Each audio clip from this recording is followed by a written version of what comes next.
Welcome to The Deep End by On Deck, a podcast where visionary builders, creators, and thinkers discuss world-changing stories and ideas. I'm your host, Marshall Kozloff.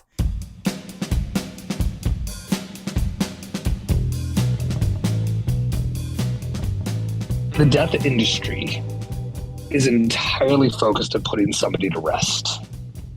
We are about strengthening individuals and communities for the rest of their lives moving forward. And that's through the memory of people that they knew, but also aggregating the memories of as many people as we can in the world to create the global central repository of searchable memories and insights to be able to inspire anybody.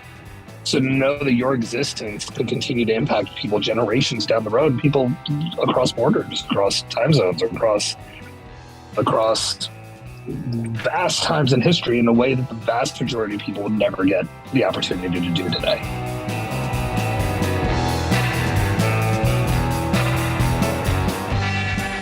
This season of The Deep End is focused on the present economic reality of late stage 2022. The climate has changed, and startups are changing their tactics. We'll be talking to the people in the trenches, founders navigating their way forward in shifting macro conditions, and the visionaries providing new ideas and strategies that give us cause for optimism. Joining me in The Deep End is Rehan Choudhry.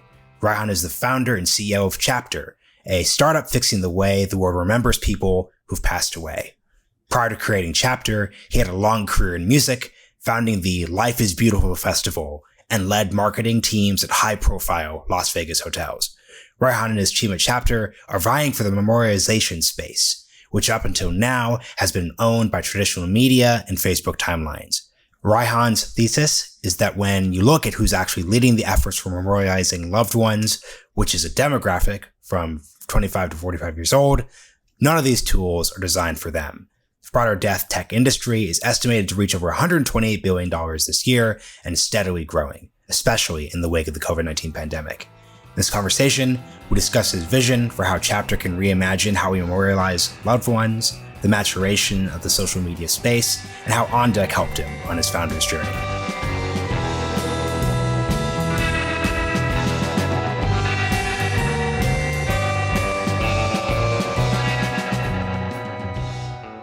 Rehan Choudhry, welcome to The Deep End. Hi, thank you. Really excited to have you here. This is a really interesting company, but before we get into Chptr, I'd like to just learn a little bit more about you and the journey that took you to founding a company. Absolutely. So I graduated from college in 2002, 2003, around that time, and ended up going to work for the Department of Homeland Security. I was a systems developer in the years right after 9/11, developing emergency response communication systems. And I think there found my love for early stage organizations, that I was anything but a startup, and also realized pretty quickly that I didn't like working for the government. I didn't like working for any type of organization that had that kind of structure. So I left, went to grad school, and ended up working for Caesars Entertainment, the casino industry, for several years, and then moved to Las Vegas in 2010 to open a casino resort called the Cosmopolitan. And by the end of both of those journeys, I finally decided to retire and fully dive into becoming an entrepreneur. So I went out and founded a music festival called Life is Beautiful, which is a top 5 global music festival today, and was rooted in this desire to drive awareness for young people suffering from mental health issues and rally support for them at a time when those resources didn't really exist at a large scale in the pop culture world. Now it's been almost a decade since then, and now we're starting Chptr. You know, it's interesting. Folks probably don't know this, but the Department of Homeland Security came about right after 9/11. So when you said you're in a startup that's not a startup, that's probably the perfect way of describing a situation. So yeah, let's talk a bit about Chptr, what the company is, like what the central idea is, and how the journey you just articulated played a role in getting you to starting that company.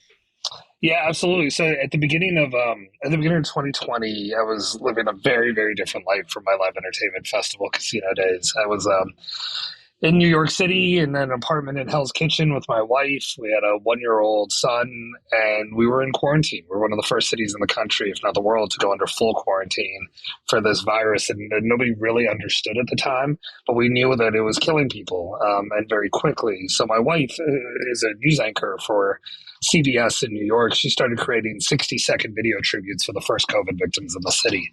And she got through about 100 of them, but I had a front row seat to the entire process, everything from having to comb through social media and the press to try to find those victims, and then engaging with their communities to try to understand the impact of their existence and basically what was left behind in the wake of their loss.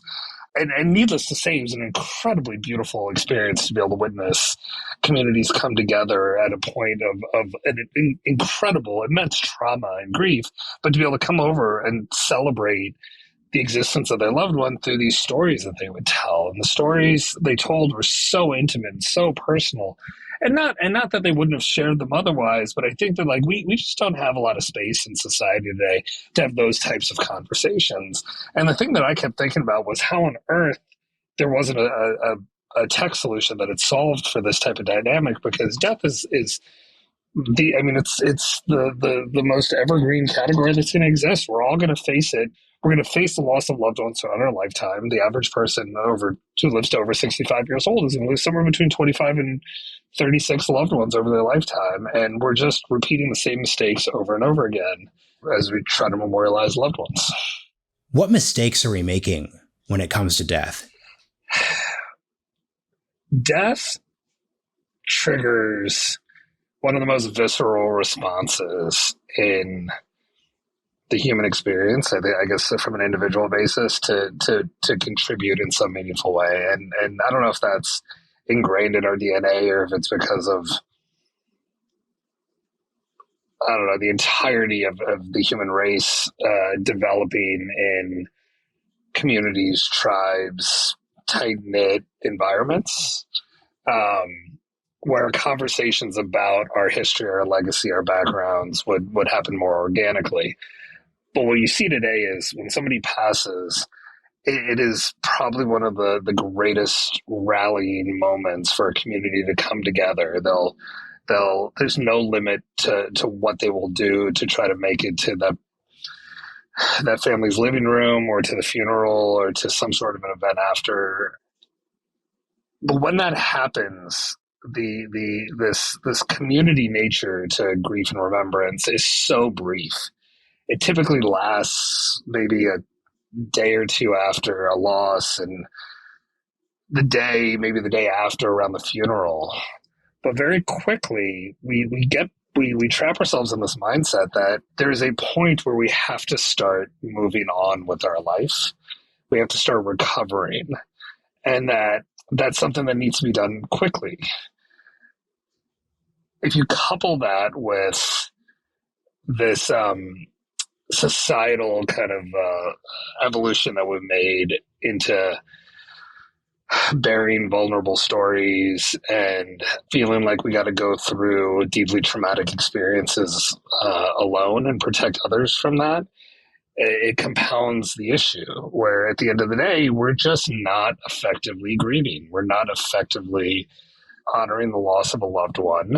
And as a result, we're not able to effectively carry the legacy of that person with us. And I think the idea ultimately is that with every person you meet in your life, with every experience you have in your life, you're building this foundation that's going to shape you moving forward. But where you really are able to draw the most inspiration from your history is when at every kind of major milestone of your life, be it a 5-year period or a 10-year period or a graduation or a promotion or whatever it may be, where you look back and reflect on your existence, your ability to look back and draw upon previous memories, but through a new lens, through new learning, through a new perspective, is so critically important because it gives you a really strong sense of where you came from, who you are, and who you can be.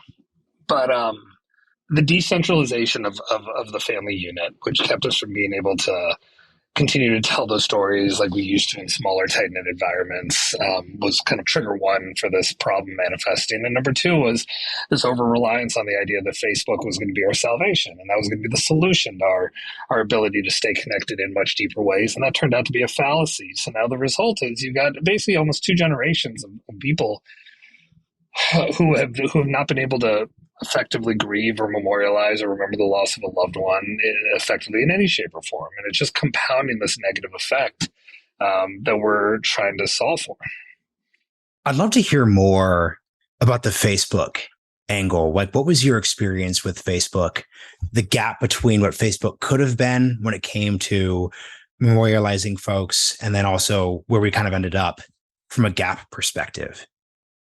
Yeah, I mean, it's hard to evaluate Facebook's journey and what the promise was versus what they're delivering, because ultimately you're evaluating a private business's, I don't know, developmental process, right? So like from their formation, they were trying to find product market fit, and then they were trying to find a monetization model, and then they were trying to find a scale model.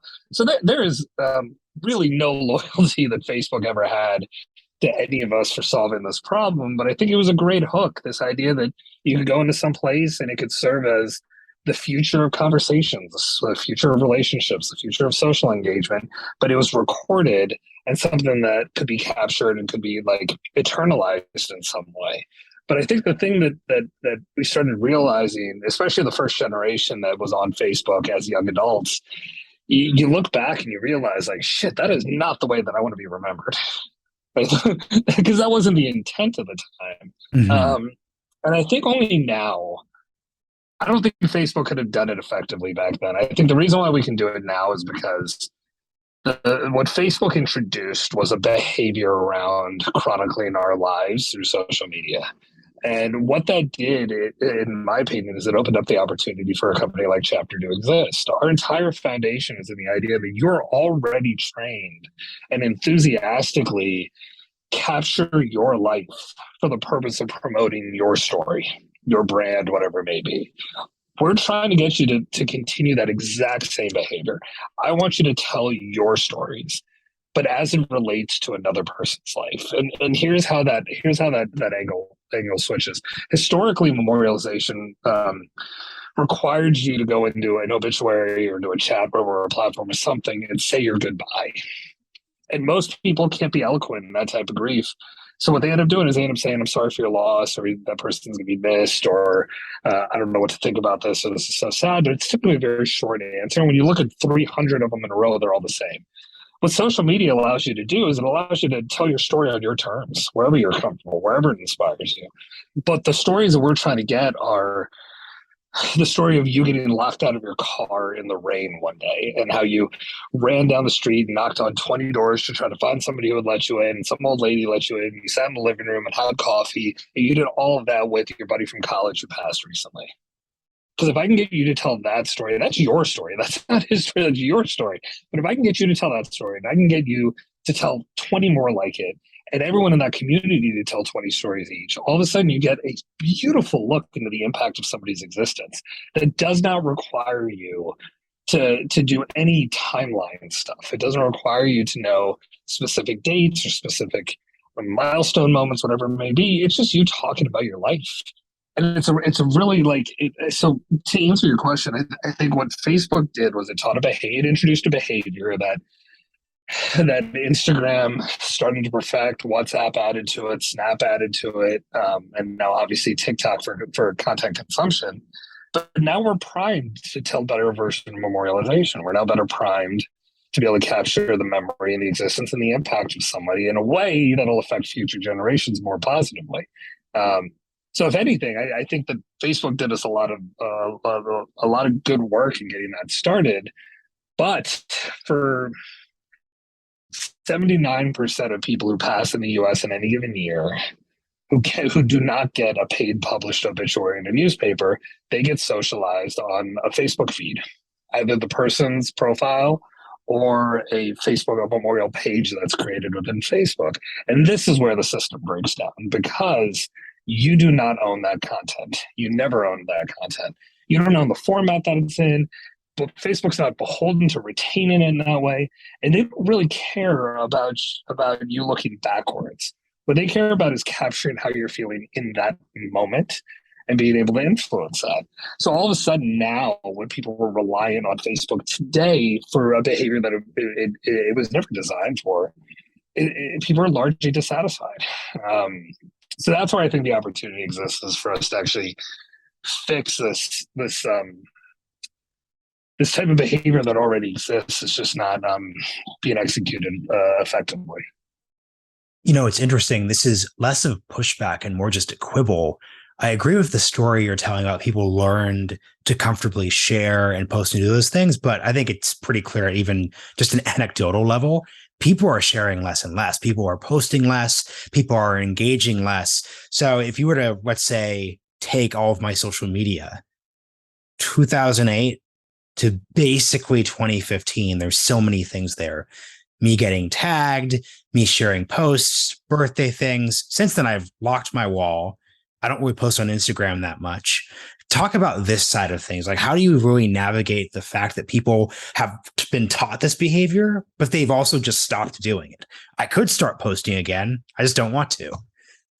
I think the monetization of our behavior, our social behaviors, really started narrowing the funnel considerably, right? So like before, the top of the funnel to execution on social media was fairly equal. Basically, like there was a lot of like content vomit, which is what it was for. It was just capture everything and see what's good.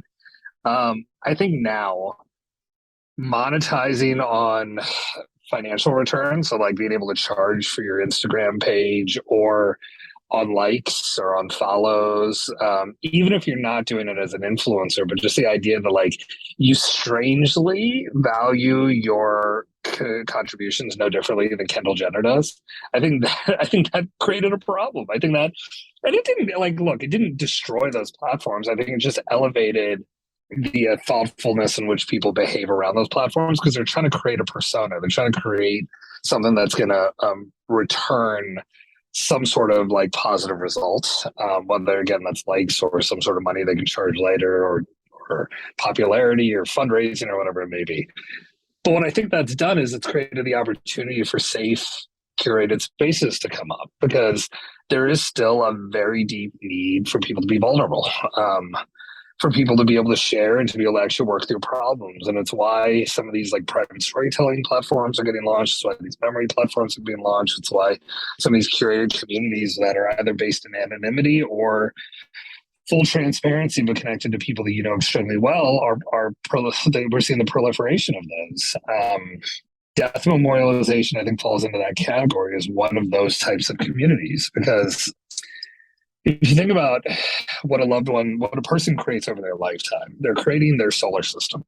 They're creating a set of planets that are in their orbit, a scene, an environment, a level of chaos, creation, whatever it may be. If that person, or when that person passes, it's like the sun dying at the center of a solar system. There's no center of gravity then pulling those planets into its orbit. So when you end up losing right away, before you end up losing memories of somebody, you lose the community that they built over their lifetime.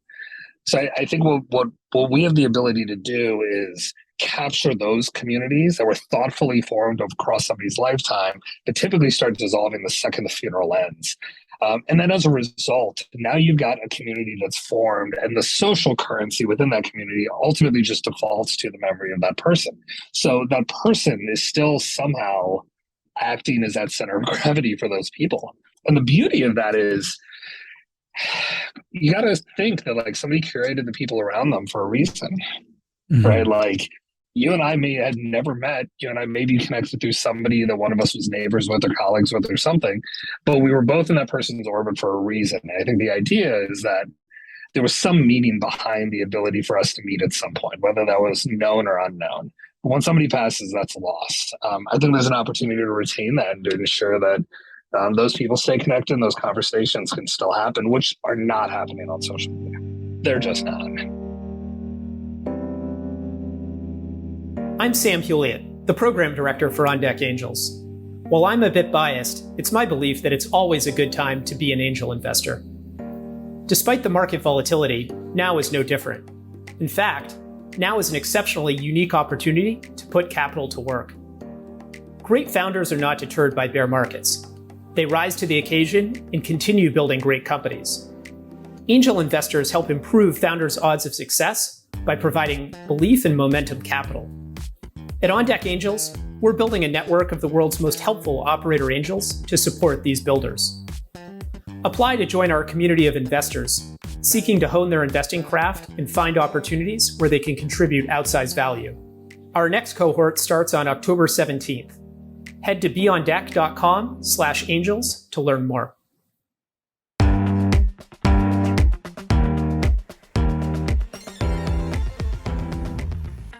So is this social media? Like what category? So obviously we were talking about community. Like how would you describe the category you're building in? Yeah, it's funny. In a way, I think we're like the future version of Time Hop. I don't think we're a social media platform as much as we are. Can you remind folks what Time Hop was if they're particularly young? Yeah. So it's funny. I think I'm one of the only people that still use it. So Time Hop, basically, you tie it tied into all your social media accounts, and it resurfaces every day. You can look at it, and it resurfaces your social posts from 20 years ago, 15 years ago, 10 years ago. It's in increments depending on how long you've been on it. And at the beginning, it was just this it was almost off-putting because I don't want to be reminded what I posted drunk, I don't know, 5 years ago. But now all of a sudden, for some reason, just this light switch went off or turned on for me, where I'm seeing stuff from 10, 15 years ago.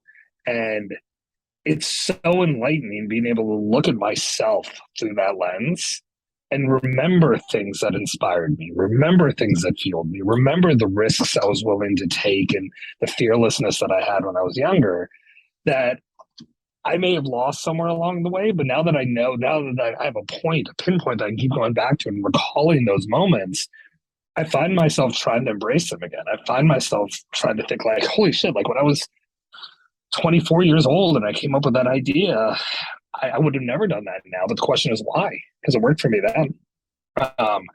And I think that's what Chptr can ultimately be. It's this idea that if you're able to more effectively cement your memories somewhere, it gives you the opportunity to look back and continue to extract value from them. Because memories aren't like photographs. They change and they warp and they adjust based on the learnings that you go through in your life.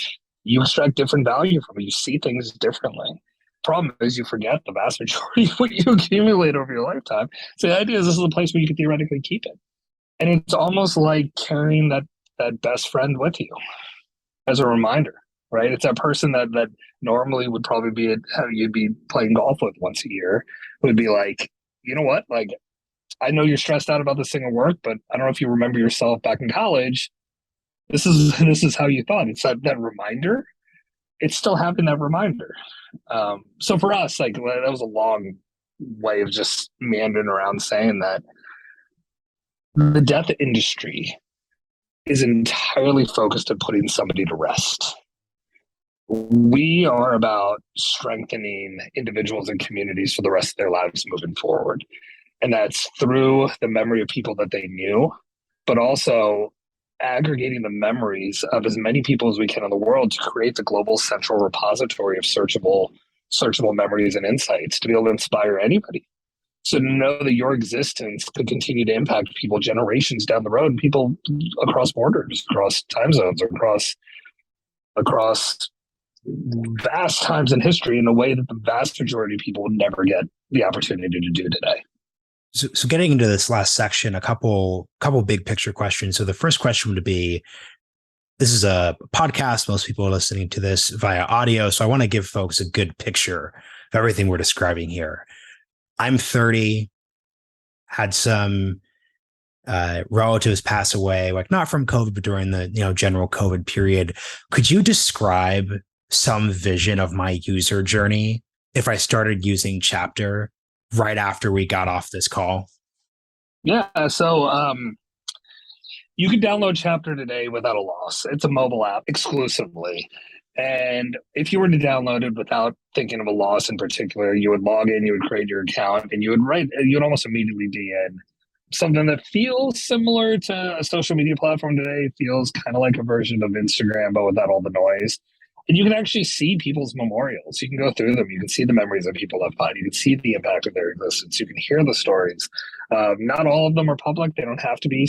A good amount of them are private. But for the most part, the vast majority end up posting these things publicly because they do want to celebrate their person. When you are ready to either create a memorial for somebody or participate in a memorial for somebody, it just takes the initiative to want to open the door. So think about creating a chapter as opening a digital living room where you're unlocking the door and you're inviting people in. I invite you, you invite two people you knew who knew that person, they invite two people each. And the idea is that everybody, once they're invited into the system, we're all on a level playing field. We all have equal reign over the space. We can invite others in who knew that person, but it is ultimately the truest form of an invite-only curated community. And then we're asked to submit memories. You can do that via photos. You can comment on other people's photos, but the primary method is recording videos. You can record in-app 2-minute or less videos. We have question prompts, but we also have one-on-one onboarding that we offer that allows you to actually interview with somebody live and just record those memories. And they all drop into that person's chapter. So the idea is you're filling out pages of the chapter of their life, and that their life serves as a chapter of your story. And ultimately, when everybody starts contributing, you get this beautiful look and diverse look into somebody's life.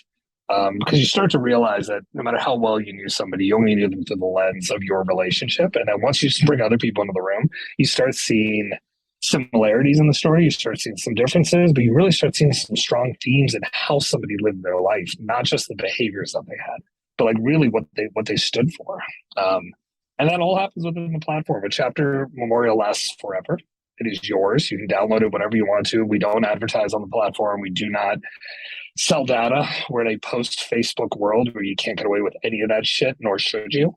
And ultimately, we're trying to be of service to these communities, large and small, who are really struggling to tell their person's story because of socioeconomic circumstances. There's a massive diversity issue in the category. If you look at the Wall Street Journals, the New York Times obituary section, or any other local newspapers, vast majority of people who are memorialized are over 70 years old, white and wealthy. Marginalized communities are almost non-existent on the platform, let alone international ones. So ultimately, it's a mobile app looking to democratize access to memorialization through user-generated content.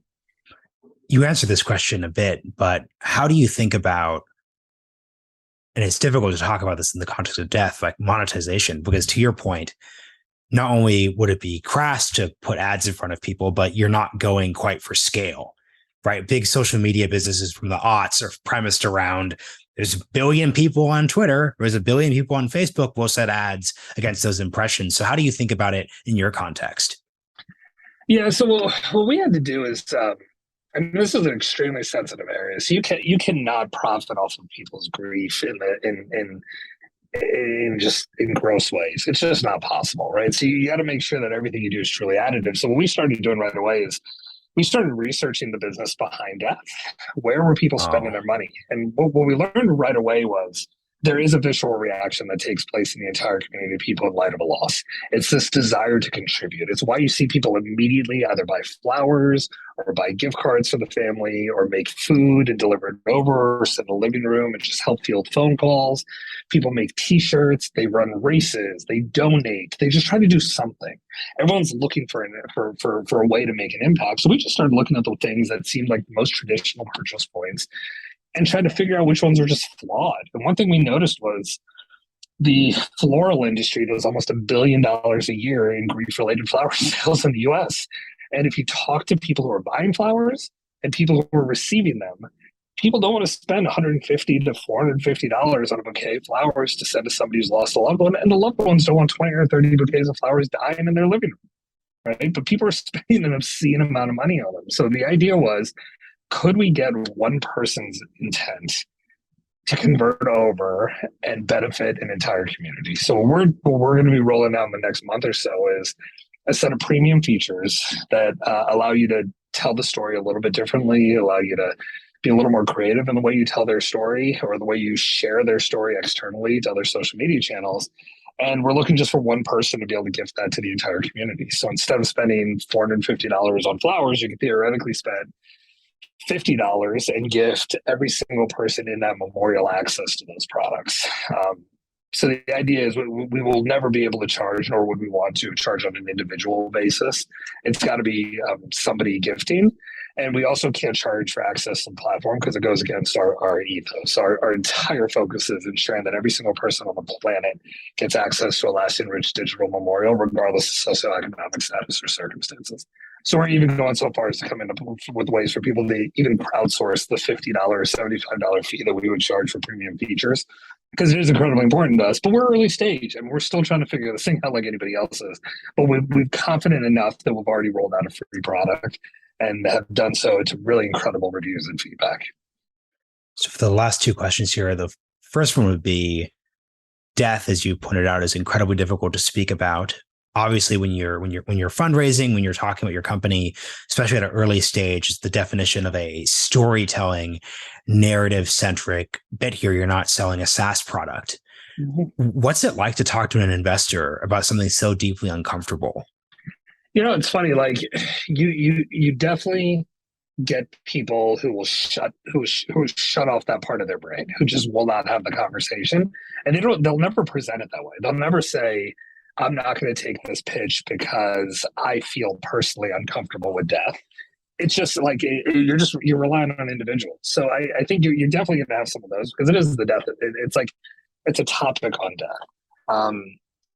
You have some people who struggle wrapping their heads around the idea of a death-centric platform for storytelling, because bigger like life storytelling platforms struggled. And we've got a really strong argument in favor of us, obviously. But here's the thing that surprised me the most, man. It's when you run into somebody who is typically under the age of 45 years old, who's lost a loved one in the last 12 to 24 months, they get it before the pitch is even a third over. They get it right away.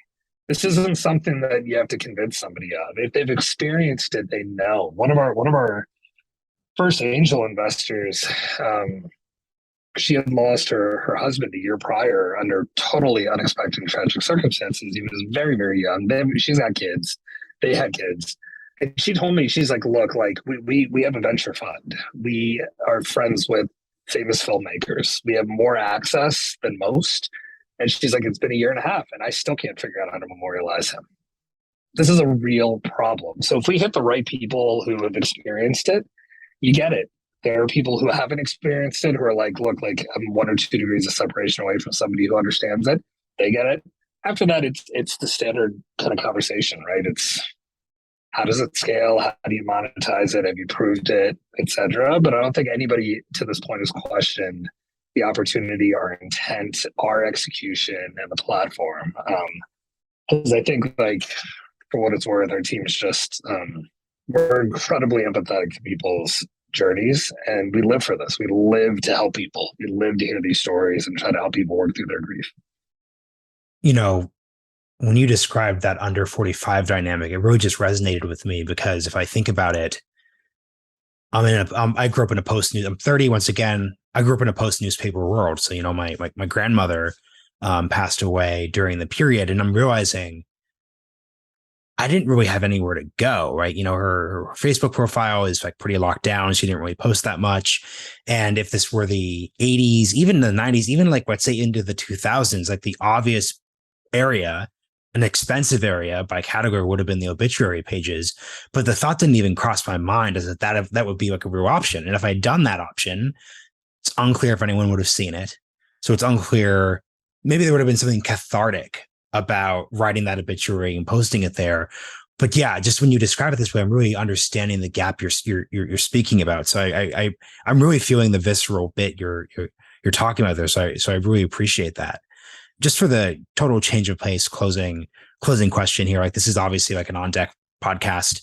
And I think something I appreciate about this conversation is how you've gone through a couple of different iterations of getting to this stage of being a company founder. I'd love just for you to relay anything that you found like useful or compelling about your on deck experience that could help folks such as yourself that are let's say, getting into a new space, but are building upon experiences that they've had, like, let's say, your wife in CBS during the early stages of the pandemic?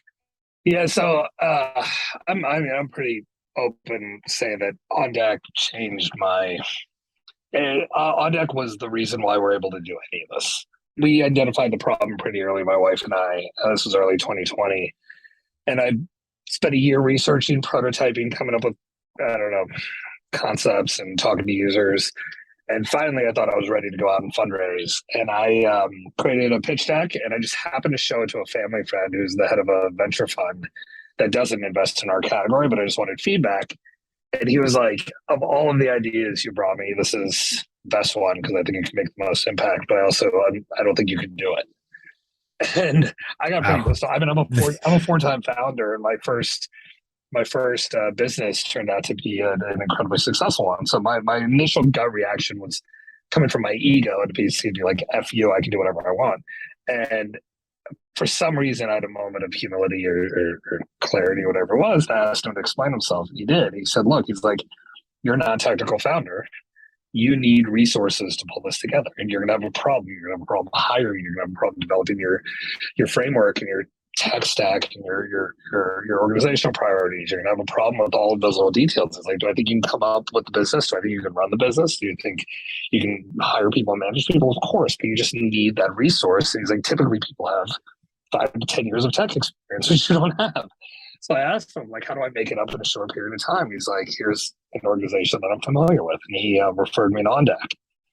And I walked in cocky as hell. And within the first 6 hours, I was like, I gotta tear myself down to zero and just learn as if I'd never done anything before this.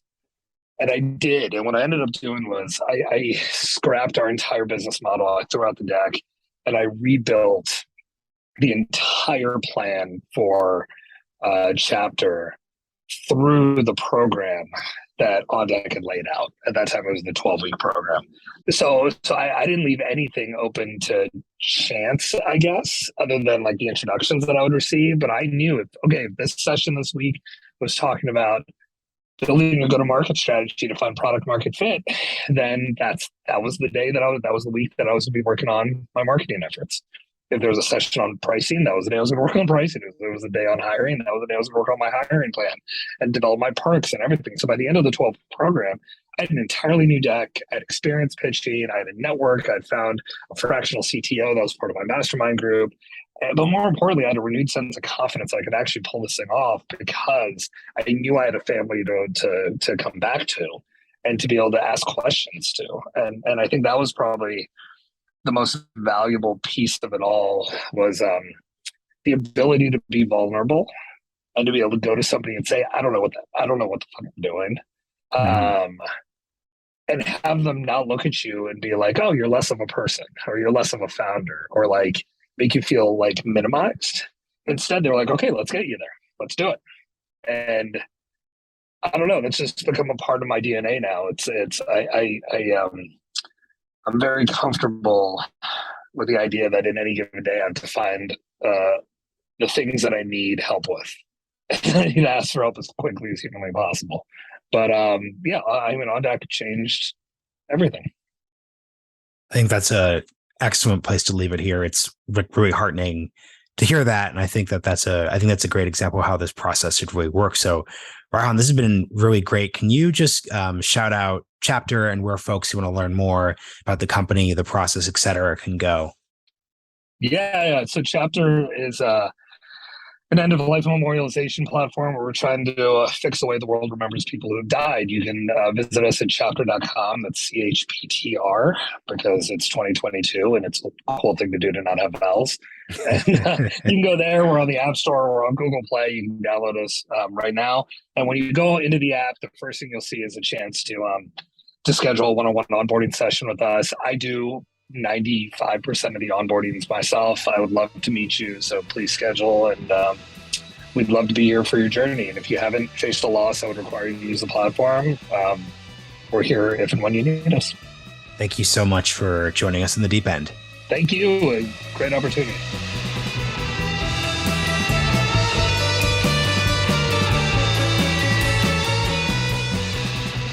Thanks for joining us in the deep end. If you enjoyed your stay, give us a review on Apple Podcasts and share this episode with your friends and colleagues to help grow the show with us. We've also got show notes and more episodes available at ideas.beyonddeck.com. See you next time.